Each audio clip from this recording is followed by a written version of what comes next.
انزل من السماء ماء فسالت اودیۃ، اس نے آسمان سے پانی برساتا ہے، بارش برساتا ہے تو پھر تمام وادیاں بہنے لگتی ہیں.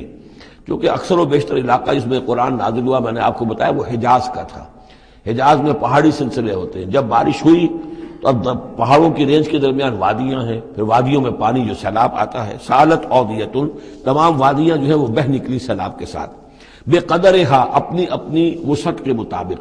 کسی وادی کا کیچمنٹ ایریا زیادہ ہے تو زیادہ زوردار سیلاب آ جائے گا، کسی کا تھوڑا ہے کیچمنٹ ایریا تھوڑا سیلاب آئے گا. فاحتمل السیل زبدا رابیہ، اور جب یہ سیلاب آتا ہے تو وہ اپنے اوپر ایک جھاگ سا اٹھا لیتا ہے. وہ جھاگ اوپر اٹھ رہا ہے، جھاگ جو ہے نظر آ رہا ہے بہت کچھ، حالانکہ ہے وہ جھاگ، اس کی کوئی حقیقت نہیں.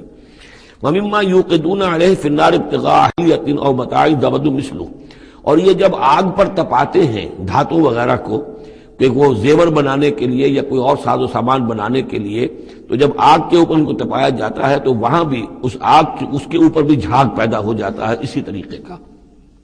کذالک یضرب اللہ الحق والباطل، اسی طرح اللہ تعالیٰ حق و باطل کو ٹکراتا ہے. اس کے دو ترجمے کیے گئے ہیں.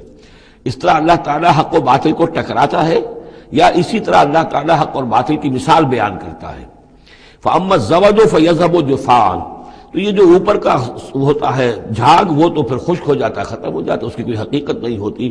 وَأَمَّا مَا يَنْفَعُ النَّاسَ فَيَمْكُثُ فِي الْأَرْضِ، اور جو شے لوگوں کے لیے مفید ہوتی ہے، پانی مفید ہے جو نیچے ہے نظر نہیں آ رہا، اوپر جھاگ نظر آ رہا ہے، نیچے پانی ہے، مفید شے تو پانی ہے، وہ زمین میں جذب ہو جاتی ہے، وہ ٹک جاتی ہے. اسی طریقے سے جو اوپر جھاگ آ گیا کٹھالی کے اندر، وہ جھاگ تو ضائع ہو جائے گا، وہ میل کچیل ہے. جو اصل سونا ہے وہ نیچے ہے. وَأَمَّا مَا يَنْفَعُ النَّاسَ فَيَمْكُثُ فِي الْأَرْضِ كَذَلِكَ يَضْرِبُ اللَّهُ الْأَمْثَالَ، اسی طرح اللہ تعالیٰ مثالیں بیان کرتا ہے.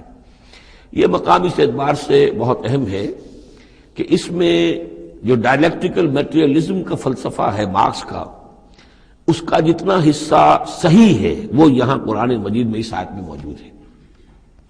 یہ جتنے بھی نظریات ہیں جدید دور کے، ان میں سے کوئی بھی ایسا نہیں ہے کہ جو 100% غلط ہو.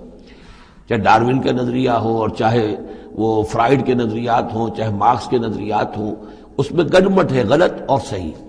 تو جہاں تک ڈائلیکٹیکل میٹریلزم کا یہ فلسفہ ہے کہ ایک شے کسی معاشرے میں پیدا ہوتی ہے، وہ دعویٰ بن جاتی ہے، تھیسس، اس کا پھر ایک رد عمل پیدا ہوتا ہے، اینٹی تھیسس. پھر یہ تھیسس اور اینٹی تھیسس ٹکراتے ہیں. ان کے ٹکرانے سے پھر ایک نئی شکل پیدا ہوتی ہے، وہ اب سنتھسس ہے، ایک بہتر شکل وجود میں آ جائے گی. لیکن یہ سنتھسس بھی کامل نہیں ہے، اس کے اندر بھی کوئی نقص ہے، لہذا پھر اب یہ سنتھسس بن جائے گا. اس کے ہی کوکھ سے ایک اینٹی تھیسس جو پھر جنم لے لے گا، پھر یہ سنتھسس اینٹی تھیسس ٹکرائیں گے، پھر سنتھسس ہوگا. اس طرح درجہ بدرجہ چیز جو ہے آگے بڑھتی جا رہی ہے. اس تصادم میں جو شے لوگوں کے لیے، انسانوں کے لیے مفید ہوتی ہے وہ باقی رہتی ہے، اور جو شے مفید نہیں ہوتی وہ ختم ہو جاتی ہے. یہ پوری تھیوری ہے، لیکن چونکہ اس میں سارا معاملہ ہے مادے کا، روح اور اس کی حقیقت یہ ان لوگوں کے سامنے سرے سے ہے نہیں. اس حوالے سے ہی ساری گمراہی ہو گئی ڈاروین کے نظریے میں، اسی حوالے سے ساری گمراہی ہو گئی فرائیڈ کے نظریے میں، اسی حوالے سے ساری گمراہی ہو گئی مارکس کے نظریے میں. لیکن یہاں بھی دیکھیے، جیسے کہ سورہ انبیاء کی آیت نمبر 18 میں آیا ہے، بل نقذف بالحق علی الباطل فیدمغہ، ہم دے مارتے ہیں حق کو باطل پر تو باطل کا وہ بھیجا نکال دیتا ہے. فاذا ہوا زاہق، اور باطل جو ہے پھر وہ غائب ہو جاتا ہے. تو باطل کی حیثیت یہ ہے. تو یہ ٹکراؤ جو ہے حق و باطل کا اور خیر و شر کا کشاکش جو ہے یہ ہو رہی ہے. تو اس میں بھی ایک حد تک بات صحیح ہے کہ تدریجاً پھر جو نسل انسانی ہے وہ تمدن کے ارتقاء کے مراحل وہ طے کر رہی ہے، اور رفتہ رفتہ بہتری کی طرف آ رہی ہے. جس کو اقبال نے کہا ہے کہ ہر کجا بینی جہان رنگ و بو، کہ از خاکش بروید آرزو، یاد نور مصطفیٰ اورا بہاست، یا ہنوز اندر تلاش مصطفیٰست. یہ جو سوشل ایولیوشن ہے یہ خود رفتہ رفتہ اب اسی راستے پر بڑھ رہا ہے جس راستے پر کہ محمد رسول اللہ صلی اللہ علیہ وسلم نے اب سے 1400 برس ایک ہی چھلانگ میں نوع انسانی کو پہنچا دیا تھا. كذلك يضرب الله الحق والباطل فأما الزبد فيذهب جفاء وأما ما ينفع الناس فيمكث في الأرض كذلك يضرب الله الأمثال.